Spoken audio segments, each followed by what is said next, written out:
आज हम लौट आए हैं एक और लेक्चर के साथ। बट अगले कुछ हफ्तों के लिए हम अपना रेगुलर लेक्चर प्रोसेस कुछ चेंज कर रहे हैं, particularly with the focus on upcoming examinations. UPSC का एग्जाम कुछ ही दिनों में होने वाला है, प्रीलिम्स, और उसके बाद कई सारे स्टेट सिविल सर्विसेज एग्जाम्स होंगे। तो इस साल के इंटरनेशनल रिलेशंस के करंट टॉपिक्स को लेकर, विच इज टू से जो पिछले 14 से 18 महीनों में ग्लोबल लेवल पे इंस्टेंसेस हुए हैं, जो सिचुएशंस हुए हैं, उनको समझने की कोशिश करेंगे। बिकॉज आज के सिलेबस में जो एग्जाम का सिलेबस है वो सेट हो चुका है एक तरह से। सो आज होने वाले news items, so to speak, वो एग्जाम में आने की प्रोबेबिलिटी कम है। हाउएवर, ऐसे बहुत सारे ग्लोबल इश्यूज हैं, ऐसे बहुत सारे ग्लोबल सिचुएशंस हैं जो काफी वक्त से चले आ रहे हैं। तो उन सिचुएशंस को हम एक ग्लोबल सोशियोलॉजिकल कॉन्टेक्स्ट में समझने की कोशिश करेंगे। हम देखेंगे कि कैसे आपस में इंटरलिंक्ड है। जैसा कि हमारा अब तक का प्रोसेस रहा है, हम किसी भी सब्जेक्ट को, किसी भी टॉपिक को आइसोलेशन में, वैक्यूम में डील नहीं करते हैं। We don't study it in a vacuum, right? So we need an interconnectivity between content. More importantly, we need to see the world as it exists today. इसलिए मैंने अपने साथ आज स्क्रीन पर गूगल अर्थ का वेब पेज खोल कर रखा है। आज मेरे पास विजुअल्स नहीं है, because there isn't much to discuss rather than just present the process. तो मैं आपको ये गूगल अर्थ का जो व्यू है ये दिखाते दिखाते कुछ इश्यूज और कुछ कंटेंट की बात करूंगा। Please notice the reason and the choice of selection for this globe. ये ग्लोब है, राइट? एक बॉल है। Is more political and more philosophical than it is simply a convenience of the internet. Mercator projection जो हम आज की तारीख में यूज करते हैं, अभी तक फॉर सम रीजन यूज करते हैं, उसमें ग्रीनलैंड और अफ्रीका का साइज कंपेरेबल है।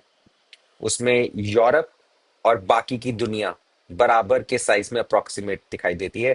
बट जबकि हम, when we look at the actual globe, when we look at the actual space, the physical space around us, that is not the case, right? So what we're going to do is we're going to use an actual globe. International relations की बात कर रहे हैं, global trade, global economic, global patterns की बात की जा रही है, तो हम ग्लोब का इस्तेमाल करेंगे। जहां तक कोशिश कर होगी, मैं कोशिश करूंगा कि इसी वेबसाइट पे यूज किया जाए। More importantly, we need a more geographical, let's say, idea about the world. अब जैसे न्यूज में आने वाले कई सारे ऐसे एरियाज हैं जो आप पढ़ते होंगे, जिनके बारे में आप देखते होंगे, सोचते होंगे, and then you'd be like, okay ठीक है, हमें एक रफ आइडिया आ गया कि ईरान इस तरफ है और हॉर्मूज उसके कहीं पास है, by the extension of logical thinking. But a general geological, geographical sense of the world arrives when we deal with the world as it is, in a globe, not in a flat map. हम लोग sellers नहीं है boat में जो एक बड़ा flat map लेकर अपने साथ चले, right? So we can look at the globe, and when we look at it we see a few things, a few issues that sometimes escape our notice when we're looking at flat surfaces. तो जहां तक हो सकेगा मैं globe को refer करूंगा, जहां तक हो सकेगा मैं ग्लोब को मेंशन करूंगा, और ग्लोब से एक्सट्रैपोलेटेड और एक्सट्रैक्टेड इन्फॉर्मेशन हम डिस्कस करेंगे सेशंस में। और जो जनरल एक फ्लो रहेगा हमारे सेशंस का, वो ये रहेगा कि हम एक टॉपिक लेंगे, उस टॉपिक को स्टडी करेंगे, उस स्टडी करने के प्रोसेस को, एनालाइज करने के प्रोसेस पे फोकस रखेंगे। और जब एनालिसिस इस सेशन में किया जा रहा होगा, तो आपको उस टॉपिक को ब्रेक डाउन करने के, सोचने के, उसके बारे में एनालिसिस करने के बहुत सारे माइंडसेट और पर्सपेक्टिव्स मिलेंगे। सो उम्मीद यह है that you become better informed civil servants. So, which is why we are going to be introducing sociological and epistemological concerns. Knowledge कहाँ से आ रही है, किसकी है, कौन लेजिटिमाइज करता है उस नॉलेज को, इस तरह के बहुत सारे सवाल पूछेंगे, राइट? सो शुरू करते हैं आज का first lecture. The first lecture begins with a news item. आप लोगों ने कई सारे न्यूज में और न्यूज़पेपर्स में, प्रिंट मीडिया में पर्टिकुलरली, एक ये न्यूज पढ़ा होगा recently, that Israel struck Iranian targets in the Caspian Sea for the first time. Israel struck Iranian targets in the Caspian Sea for the first time. क्या मतलब है sentence का? सोचिए। जरूरत पड़े तो पॉज कर लीजिए वीडियो यहां पर, और ध्यान से सोचिए कि सेंटेंस का क्या मतलब हो सकता है। Israel struck Iranian targets in the Caspian Sea for the first time. Pause if you need to. इसका मतलब ये निकाल सकते हैं हम कि इसराइल अटैक्ड ईरान। हम ये भी बता सकते हैं कि कुछ एस्केलेशन हुआ है, हो सकता है पहले यहाँ पे अटैक्स ना चल रहे थे, जो कि न्यूज आइटम जैसा बोल रहा है कि कैस्पियन सी में पहले कभी हमला नहीं किया गया, अभी इस बार का हमला पहली बार हुआ है, राइट। ऐसा भी हो सकता है कि इसराइल ने कोई नया एरिया हिट किया हो ईरानियन कंट्रोल में, which lies in the Caspian Sea. बहुत सारे नजरिए हो सकते हैं, right. Let's look at the full paragraph. मैं पढ़ूंगा इस पैराग्राफ को क्योंकि मैं आपको डिस्प्ले विजुअल देकर, टेक्स्ट देकर इंटेंसली एंगेज नहीं करना चाहता हूं। बट इस यूट्यूब वीडियो के कमेंट सेक्शन में ये टेक्स्ट पूरी तरह से प्रेजेंटेड होगा। तो आप रेफर करते समय, जब आप इस वीडियो को देख रहे हैं, तो please look into the comment section for this full text. Israel struck Iranian targets in the Caspian Sea for the first time. About Caspian Sea. Actually, a saltwater lake, the Caspian Sea is the largest inland body of water on Earth. Located in central Eurasia, it is bordered by five countries: Kazakhstan, Turkmenistan, Azerbaijan, Russia, and Iran. This is the full paragraph of this content material.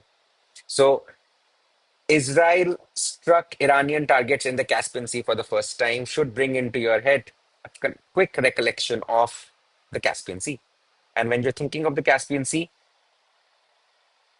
this is the Caspian Sea, right? And when you're thinking of Caspian Sea, you are looking at Iran, you're looking at Middle East, and when you look at the globe, it's not that far away from, India. This is where India is, and this is where Caspian Sea is.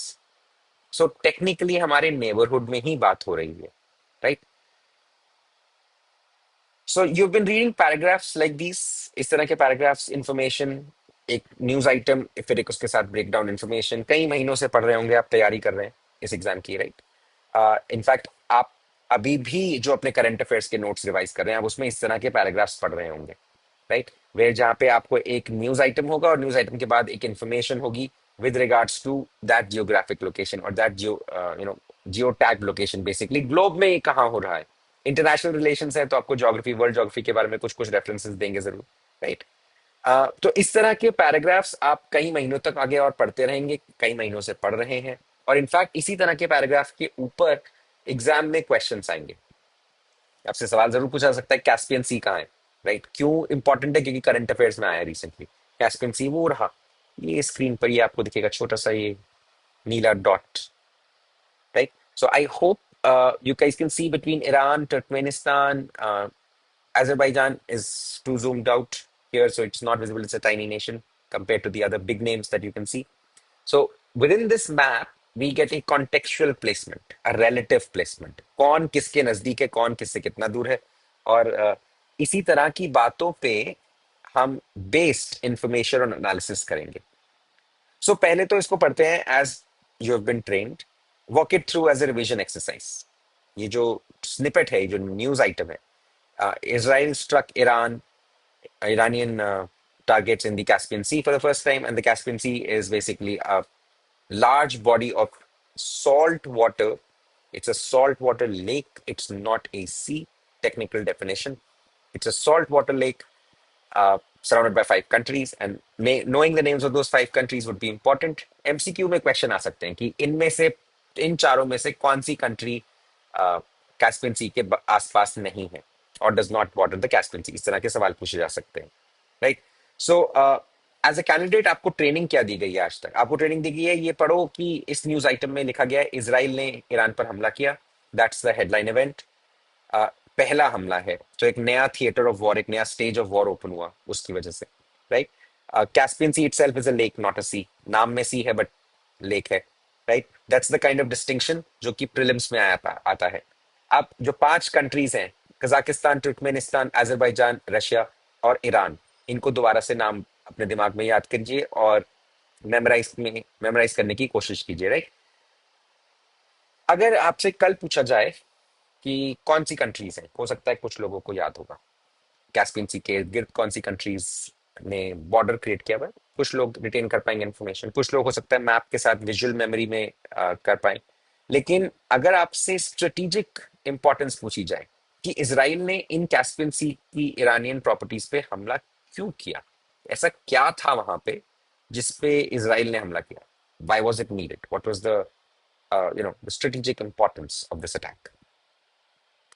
तो Iran के energy infrastructure की और जो geometry है Israel Iran conflict की जो बदल रही है, इस पर हमारा फोकस चला जाएगा जब हम इस तरह के सवाल पूछेंगे, right. So let's think of how many things we have already been trained as readers, as aspirants for this exam, to read through a piece of information like this. Headline पढ़ो, उसके बारे में जनरल नॉलेज और general awareness का data resume करो और उसको absorb करो और उसको अपनी मेमोरी में कमिट करो और आगे बढ़ जाओ। सवाल पूछते हैं आप कुछ और, क्योंकि हमने अभी तक कोशिश ये की है कि हम इस तरह के सवाल पूछे जो टिपिकल सिविल सर्विसेज की तैयारी में पूछे नहीं जाते, क्योंकि ये उम्मीद की जाती है कि एस्पिरेंट्स ये सब चीजें खुद सोच लेंगे, खुद समझ लेंगे। बट जबकि इन्हीं सवालों को पूछने की वजह से आपका स्कोर इंप्रूव करता है, not only in prelims but also in your mains examination. These are the kind of exams where thinking is required.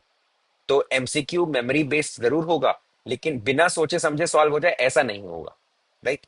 So who is Israel in this sentence, है जो हमने सेंटेंस की बात किया अभी, that Israel attacked Iranian targets in the Caspian sea for the first time. Who is Israel. Israel कोई इंसान है, एक बहुत बड़ा शरीर है जिसका एक हाथ है, हाथ से थप्पड़ लगा दिया इस ईरान को, नहीं, right. So Israel struck Iranian targets. Struck, how struck, वो एक्शन कैसे लिया गया कि जिससे ईरान के ऊपर या ईरानियन प्रॉपर्टीज के ऊपर कैस्पियन सी में हमला किया गया। What was that strike, what was that action, right. So Israel ने कुछ काम किया है, लेकिन काम करने वाला इजराइल एक बॉडी नहीं है, एक इंसान नहीं है। Israel is a country, Israel is a state. It's a piece of land, maybe a flag, a name. Land के नॉट स्ट्राइक, एक झंडा खुद जाके लड़ाई तो नहीं कर सकता, तो लोगों ने हमला किया, राइट। वो लोग कौन थे। लेट्स अनपैक दिस, इसको खोलते हैं जरा सा। क्या इसराइल की सरकार ने हमला किया। Which part of the government attack. Obviously, it was approved by the Israeli government and the Senate. Recently news में आया था कि हमारे प्रधानमंत्री उस सेनेट में गए थे, तो उस सेनेट का नाम क्या है आपको पता होना चाहिए, राइट। सो इजरायली सेनेट में उनकी पार्लियामेंट में कैबिनेट मिनिस्टर्स ने मे भी अप्रूव किया हो, प्राइम मिनिस्टर ने अप्रूव किया हो, सिक्योरिटी कैबिनेट ने ऑथराइज किया ऑपरेशन। क्या वोट लिया गया था सब मेंबर्स का, इलेक्टेड मेंबर्स का। क्या मीटिंग हुई थी, एक डॉक्यूमेंट शेयर किया गया था। सवाल पूछे जा सकते हैं, राइट, कि इसराइल है कौन, जिसने हमला किया इन टारगेट्स पे, वो था कौन, वो डिसाइड करने वाला इंसान, वो ग्रुप ऑफ पीपल कौन थे। क्या इसराइल के आईडीएफ के जनरल स्टाफ के लोग थे। कोई स्पेसिफिक ऑफिसर ने ऑर्डर साइन किया, उस ऑफिसर का नाम होगा, राइट। मैं हम इन्वेस्टिगेशन करने की बात नहीं कर रहे हैं यहाँ पे, हम बस जानने की कोशिश कर रहे हैं कि जब हम न्यूज में पढ़ते हैं Israel struck Iran, we think of Israel as one actor, like Israel एक पर्टिकुलर एंटिटी है, एक ऑर्गेनाइजेशन है, एक चीज है। जबकि ऐसा नहीं है। इसराइल एक चीज नहीं है, इसराइल तो नेशन है, एक कंट्री है।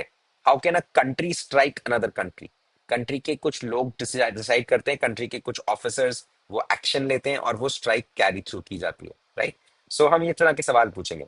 सो इसराइल है कौन, इसराइल क्या है। क्या इसराइल एक डॉक्ट्रिन है। क्या ये जो डिसीजन लिया गया ईरानियन प्रॉपर्टीज पर अटैक करने का, ये इसराइल के पॉलिटिकल और मॉरल और एग्जिस्टेंशियल प्रिंसिपल्स के साथ अलाइंड है। What is Israel, right? Who is Israel? Um,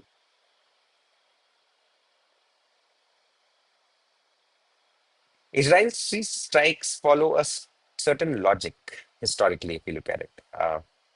There is Ben Gurion. इसके नाम आपने शायद सुना नहीं होगा, the Begin doctrine on nuclear preemption. Someone wrote that down. In the history of Israel, somebody decided that Israel will attack any of its neighbors who try to get a nuclear bomb. Iran has been trying to get a nuclear bomb for many, many decades. And one of the reasons Iran wants a nuclear bomb is because Israel has an arsenal of its own. So Israel का एक particular neighborhood strategy है to attack any neighboring nation, particular focus on the neighbors being Muslim and Israel being a Jewish country. to not let their neighbors have nuclear weapons. This is the Israeli strategy. This is the autonomy. This is in fact a doctrine. एक document है जिसपे लिखा गया है ये।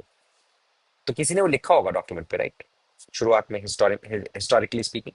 और उसी document के बेसिस पे इसराइल की करंट गवर्नमेंट के लोग, current ministers, current prime minister act कर रहे हैं, डिसाइड कर रहे हैं कि नेबर्स को हम न्यूक्लियर वेपन्स नहीं दे सकते। सो इसराइल क्या है? Israel is may be a collision. The present day Israel is a collision, a collection, a combination of decisions taken by leaders in the past and decisions taken by the leaders in the present.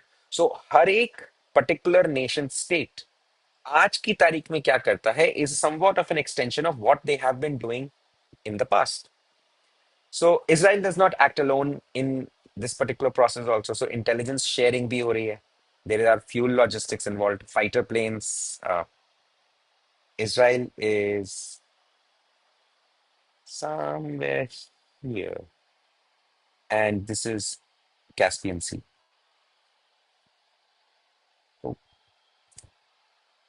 you see the issues. It's not that far, but also not close enough. तो वहां पे fighter jets गए होंगे, fighter planes गए होंगे, उनको naval ships ने support दिया गया होगा। इन सब के लिए फ्यूल चाहिए होता है। इंफॉर्मेशन पर्टिकुलरली मिडिल ईस्ट में पॉजिटिवली शेयर की गई होगी between Israeli requirements and the suppliers, जो कि मिडिल ईस्ट में ऑयल सप्लायर्स है। मिडिल ईस्ट में ऑयल की कमी नहीं है, right? So this sort of becomes like possibly an American refueling support भी involved हो इसमें। इसमें हो सकता है रीजनल ओवरफ्लाइट परमिशंस ली गई हो यूएई से, इराक से, सीरिया से, टर्की से। कहीं से घूमकर तो जेट्स गए होंगे ना कैस्पियन सी पे अटैक करने के लिए। तो किन कंट्रीज के ऊपर से गए हैं? Because those countries would have to give legal permission. So there are many names that we can come up with, many processes, many intersections that we can look at if we'll break this news item down. Israel struck Iranian targets in the Caspian Sea for the first time. इस sentence ने इन सब information को compress कर दिया है। Israel कौन है, Iran कौन है, कौन था वो टारगेट, किसने से टारगेट सेलेक्ट किए, किसने फाइनल ऑथराइजेशन परमिशन दी अटैक की, किसने बॉम्ब का बटन दबाकर प्लेन से बटन गिराया, किस जनरल ने ऑर्डर दिया। We tend to overlook this whole chain of events, perhaps requiring hundreds, if not thousands of steps. छोटे step, बड़े step, steps by step process चलती है. And we condense it down into one news headline saying Israel attacked Iranian targets in the Caspian Sea. Interesting, right? It made a country into a body, and it tried to give face, shape, and name to actions that are no longer being committed by people. Humans involvement खत्म कर दी गई है। ऐसा कि human involve ही नहीं था पूरे process में शुरू से लेकर अंत तक, क्योंकि इसराइल ने ईरान पे अटैक किया है। Not Israeli people, not the Israeli government और the Israeli army. Israel as a country struck Iranian targets. So this leads us to an interesting cross section, I think. Let's read the second half, Iranian targets wala half. So who is Iran here? What are these targets? Are they buildings, bunkers? Are they radar installations, military sites हैं? क्या है वहां पे? उन targets पे क्या था? Boats थे, पीपल थे जिनको टारगेट किया जा रहा था, सम लीडरशिप जिनको टारगेट किया जा रहा था। कौन थे ये Iranian targets, right? Who works at an Iranian military installation on the Caspian coast? Career officers, people who've been working in the civil services, in the armed services, whatever. Conscripts who couldn't choose to be there.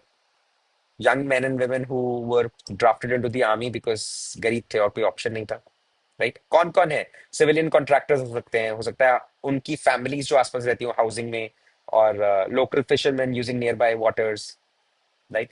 The creatures of the sea itself. Caspian sea पे जब target किया गया तो सी में रहने वाले जो जीव जंतु, जो जानवर थे, उन पर भी तो हमला हुआ, बट टारगेट तो इसराइल ने किया ईरान को, right? So the point here is not to feel sorry for them. It's not to feel pity for them. They're the people who are being invisibilized, जिनको गायब किया जा रहा है. The point is to understand grammatically what a piece of information, what a sentence does. Grammar has rules, and using the rules of grammar we can understand कि एक sentence में एक नाउन होता है, नाउन वर्ब करता है, verb is the action word. So Israel ने action किया स्ट्राइक करने का. किसने रिसीव किया वो एक्शन, किसके ऊपर किया गया? ईरान के ऊपर किया गया.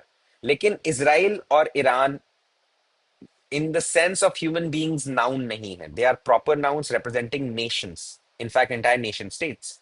So this is not a problem or fault of the sentence.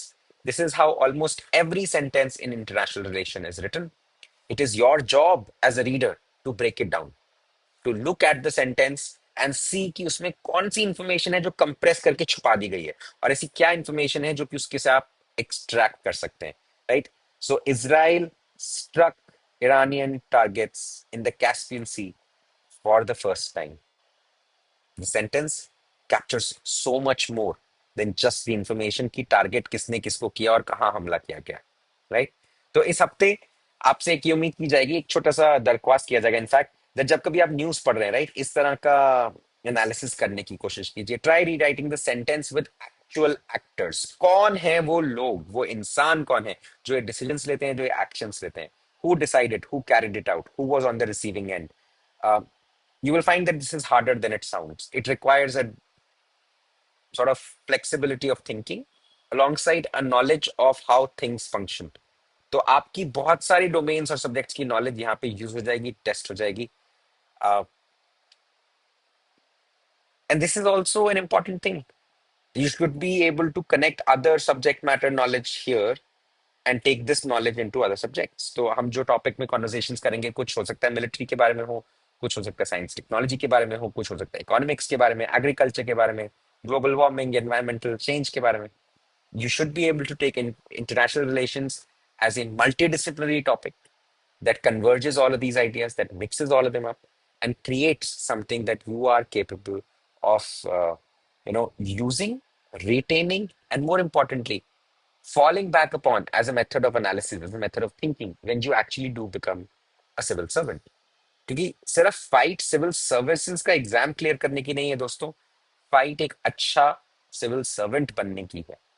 तो वो बनते समय आपको जो स्किल्स और जो टूल्स चाहिए एनालिसिस के, डॉक्यूमेंट्स पढ़ने के, समझने के, वो इस तरह की प्रैक्टिस से आ जाएंगे. तो आज का हम ये लेक्चर यहीं पे एंड करते हैं. इस लेक्चर के साथ हम एक फॉलो अप देंगे आपको using the same conversation, using the same mindset very soon. Until then keep working hard, and when you come across a news item, दीजिए नाम, दीजिए उन लोगों को जिन्होंने डिसाइड किया. सोचिए किस लेवल तक, किस लेयर तक जाकर आप डिटेल्स में एनालिसिस कर सकते हैं. तब शायद हमको इंटरनेशनल रिलेशंस कैसे आपस में दुनिया को जोड़ता भी है और तोड़ता भी है समझ में आ पाएगा. Right. So keep working hard. मिलते हैं अगले सेशन में. Until then take care. Good night.